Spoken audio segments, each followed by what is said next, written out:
जय श्रीराम. कसे आहात सगळे? रामनवमीच्या खूप खूप शुभेच्छा. रामायणाच्या पूर्ण जितके कॅरेक्टर्स आहेत त्याच्याकडनं आपण काय काय लर्निंग घेऊ शकतो. दशरथ दशरथांनी योग्य वेळी, जेव्हा आपण वानप्रस्थाश्रम म्हणतो, जेव्हा त्यांना लक्षात आलं की आता आपली मुलं मोठी झाली आहेत आणि आपण आता बाजूला व्हायला पाहिजे, त्यावेळेला योग्य वयात स्वतः बाजूला होऊन रामाला राज्याभिषेक करण्याचा निर्णय घेतला. खरं तर ते खूप म्हातारे होईपर्यंत राज्य करू शकले असते, पण त्यांनी योग्य वेळी योग्य निर्णय घेऊन पुढच्या पिढीच्या हातात सगळं सोपवायचं म्हणून स्वतः बाजूला झाले. तो एक लेसन दशरथाकडनं असू शकतो. राम जेव्हा राज्याभिषेक होणार तेव्हाच वनवास डिक्लेअर झाला. म्हणजे किती ट्रॅजेडी आहे खरं तर. पण त्यांनी धैर्याने त्या पूर्ण प्रसंगाला सामोरे गेले आणि आपली कर्तव्य जी काय आहेत, आपली पूर्ण कर्तव्य बजावली आणि पहिले कर्तव्याचं पालन केलं. कारण कैकेयीची इच्छा होती की भरतानी राज्य करावं आणि रामाने वनवासात जावं. आणि वनवासात जाताना त्यांनी कोणालाही दुखवलं नाही, कोणाचाही अपमान केला नाही, सगळ्यांना रिस्पेक्ट दिला आणि ते पूर्ण कर्तव्य म्हणून 14 वर्ष वनवास भोगायला निघाले.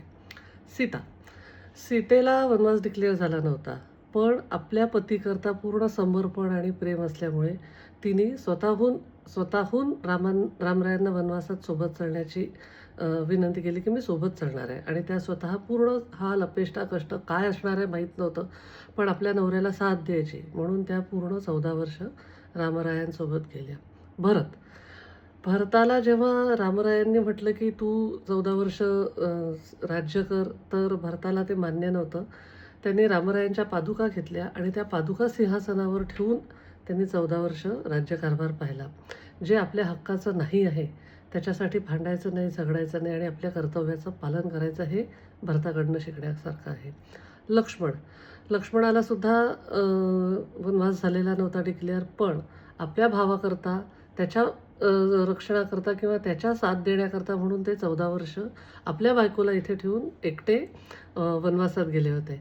आणि इतकं सगळं झाल्यावरही रामाचा लाडका भाऊ भरत किंवा रामाचं सगळं प्रेम भरतावर असं माहीत असून सुद्धा लक्ष्मणांनी आपल्या आयुष्यातले 14 वर्ष वनवासासाठी दिले.